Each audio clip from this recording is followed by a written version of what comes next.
အရင်အခါကဒေါအုပ်ကြီးတစ်ခုထဲမှာတရိတ်ဆန်လေးတွေအတူတကွနေထိုင်ကြတဲ့ရွာလေးတစ်ရွာရှိခဲ့ပါတယ်။အဲ့ဒီရွာထဲမှာယုံလေးတစ်ကောင်နဲ့လိတ်လေးတစ်ကောင်ဟာမိတ်ဆွေကောင်းတွေလိုပဲအတူတူနေထိုင်ကြပါတယ်။ယုံလေးကတော့ခန္ဓာကိုယ်ပုတ်ပါပြီးခြေတန်းရှိရှိနဲ့အလွန်မြန်ဆန်တဲ့တရိတ်ဆန်တစ်ကောင်မှာပြင်းလင်းလေးတက်တောင်မြန်သလိုပဲတောအုပ်ထဲပါရှိတဲ့တရိတ်ဆန်လေးတွေအားလုံးက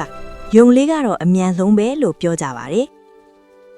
လိတ်လေးကတော့အပြင်းအစင်မရှိပဲအေးအေးဆေးဆေးတည်ငြိမ်ပြီးလှမ်းလှမ်းခြေလန်းလေးနဲ့သာတွာလာတဲ့တရိတ်ဆန်လေးပါ။တွာလာရင်နှေးကွေးပေမဲ့စိတ်ရှည်ပြီးမနာလိုမကျင်နာတတ်တဲ့စိတ်ကောင်းရှိတဲ့လိတ်လေးဖြစ်ပါတယ်။တညစ်မှာတော့ယုံလေးဟာသူ့ရဲ့မြန်ဆန်မှုကိုအယမ်းကုန်ယူလာပြီးတရိတ်ဆန်မိတ်ဆွေတွေရှိမှမကြာခဏအလံပြီးပြပြီးမာနာကြီးလာပါတယ်။ဒီတိုးထဲမှာငါးထက်မြန်တဲ့သူဘယ်သူမှမရှိဘူး။ပြိုင်ပြင်းရင်ငါအမြင့်အနိုင်ရမယ်လို့ယုံလေးကကြွားဝါပြောဆိုနေတတ်ပါတယ်။တနေ့တော့ယုံလေးကလိတ်လေးကိုကြည့်ပြီးပြုံးစရာလိုပဲပြောလိုက်ပါတယ်။လိတ်လေးရေမင်းလောက်နှီးတဲ့သူနဲ့ငါပြိုင်ရင်မင်းဘယ်တော့မှမနိုင်နိုင်ဘူးနော်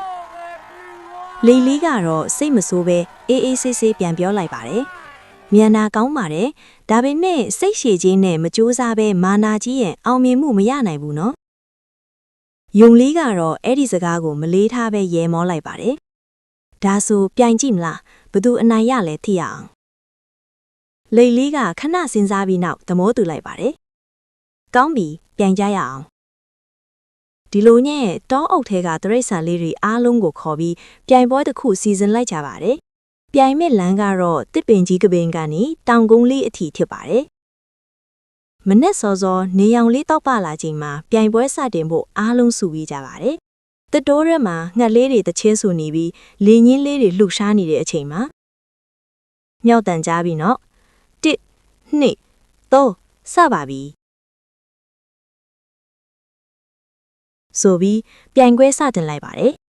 ။ယုံလေးကချက်ချင်းပဲလေးတောင်မမိအောင်ဖြည့်ထွက်သွားပါတယ်။လိတ်လေးကတော့အရင်လိုပဲဖြည်းဖြည်းနဲ့ခြေလန်းလေးတလန်းရင်စတင်လှမ်းလာပါတယ်။ဒီလိုနှင်းနေတာနဲ့ဘယ်လို့မှငါ့ကိုမနိုင်နိုင်ဘူးတော့ယုံလေးစိတ်ထဲမှာထင်နေပါတယ်။အချိန်နည်းနည်းကြာတော့ယုံလေးဟာလမ်းအလယ်ပိုင်းကိုရောက်လာပြီးနောက်ကြည့်လိုက်ပါတယ်။လိတ်လေးကတော့အလွန်ဝေးနေစေမှာ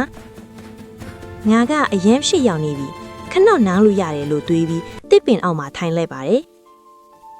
လိန်ငင်းလေးတောက်ပြီးတစ်ရွက်လေးတွေလှုပ်နေတဲ့အချိန်မှာယုံလေးဟာမျက်လုံးပိတ်ပြီးအနားယူလိုက်ပါတယ်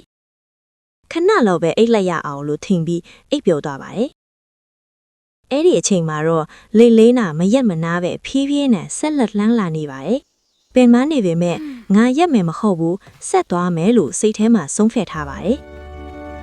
နေအောင်မှတခီးဖြည်းမြင့်လာပြီးအချိန်ကြာလာပါတယ်။လိတ်လေးဟာယုံလေးအိတ်နေတဲ့တစ်ပင်နားကိုရောက်လာပြီးမရက်ပဲဆက်လက်လှမ်းသွားပါတယ်။ယုံလေးကတော့အိပ်ပျော်စေပါ Wake up, little friend. နောက်ဆုံးမှာလိတ်လေးကပန်းနိုင်နားကိုရောက်လာပါတယ်။ It's a အားကုန်ပေ beautiful မဲ့မ day. ရက်ပဲတလန်းချင်းဆက်သွားပြီးနောက်ဆုံးလမ်းဆုံးကို Wake ရောက် up, သွားပါတယ် sleepyhead. လိတ်လေးအနိုင်ရပြီ I လို့ did တ it! ရိษံ I ဒီအား finished! လုံးဝမ်းသာစွာကြွေးကြော်ကြပါတယ် Live in the tortoise! အဲ့ဒီအချိန်မှာပဲယုံလေးကနိုးလာပြီးပတ်ဝန်းကျင်ကြီးလိုက်တော့လူမရှိတော့ပါဘူးအလန့်တကြားနဲ့ပြေးထွက်သွားပြီမဲ့နောက်ကျနေပါပြီပန်းနိုင်ကိုရောက်တဲ့အခါလိတ်လေးကအနိုင်ရပြီးသားဖြစ်ပါတယ်ယုံလေးကရှက်ရွံ့ပြီးလိတ်လေးနားကိုသွားကပြောလိုက်ပါတယ်ငါမာနာကြီးလို့ရှုံးသွားတာမင်းကဆက်ရှည်ပြီးမရက်မနာစူးစားလို့အနိုင်ရတာပဲလိတ်လေးကပြုံးပြီးပြင်ပြောလိုက်ပါတယ်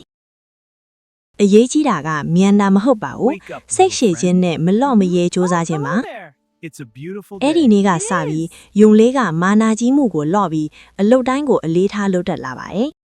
လိတ်လေးနဲ့လည်းမိတ်ဆွေကောင်းတွေလိုဆက်လက်နေထိုင်ခဲ့ကြပါတယ်